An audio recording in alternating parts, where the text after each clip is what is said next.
Has your tummy been grumbling lately? You searched through the fridge and you scoured through the cupboards, but you couldn't find anything good to eat?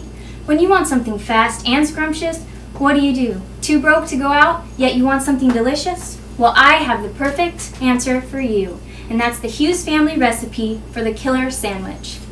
In a nutshell, this is just another grilled sandwich, but my dad got pretty creative when I was a kid.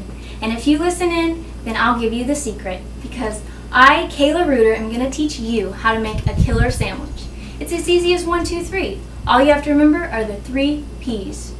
First is preparation, second, procedure, and third is producing. The first in unveiling this secret is preparation.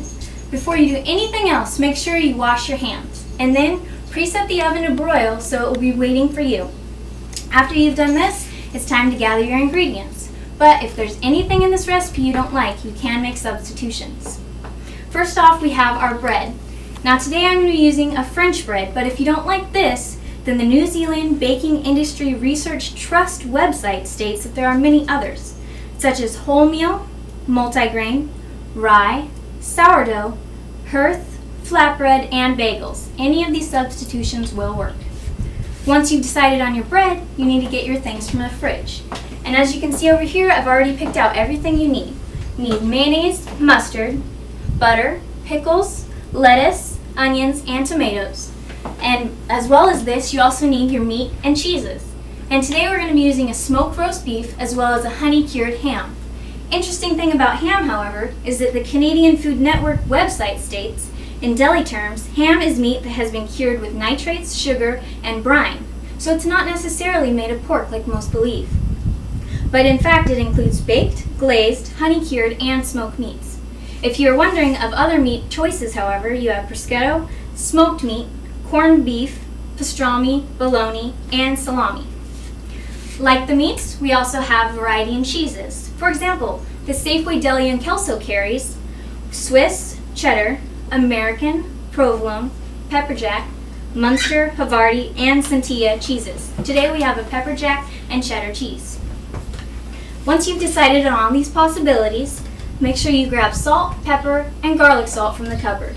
Then you need to get your utensils. And I've laid them all out here just to make things simple. You need a pan to cook the sandwich in the oven, cutting board, and mittens, as well as a cooling pad, a plate to put the sandwich on, a knife, 2 butter knives, and a fork. After you've done this, make sure you cut the cheeses, the lettuce, onion, tomato, and pickles as I have here so that they're ready for you when you're ready. After gathering, it is time to start the process of making the sandwich. This is the procedure. First, you want to get the bread ready for the oven.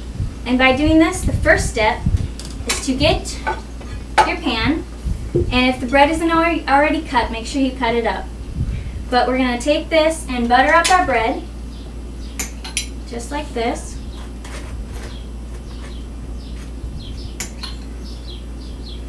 And after you have the bread all buttered, you want to sprinkle it with some garlic salt. Just like so. Then make sure you put the meat on the bottom half of the bread, like so, and the cheese on the top. This will come into play when we are dressing the sandwich after it's been baked. Now that it's ready for the oven, go ahead and put it in and just watch for melting cheese and a browning of the bread. However, I've already done this, so I'll show you my example.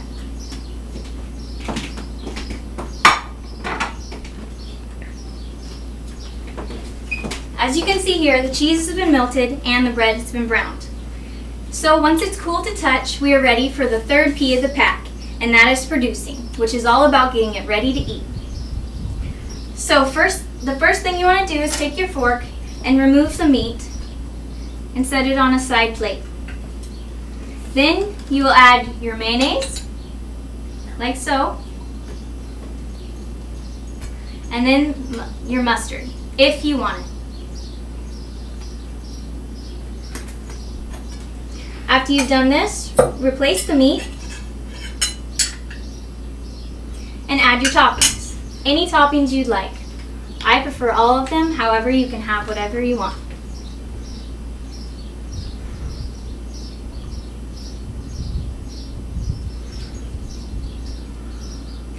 Okay, and now that this is finished, we're going to want to finish it off with some salt and pepper. And just go ahead and put on as much as you feel like you need. And then we just close it on up.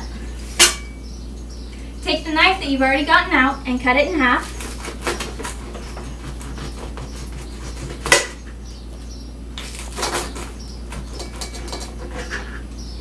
And then go ahead and place it on the plate that you've prepared.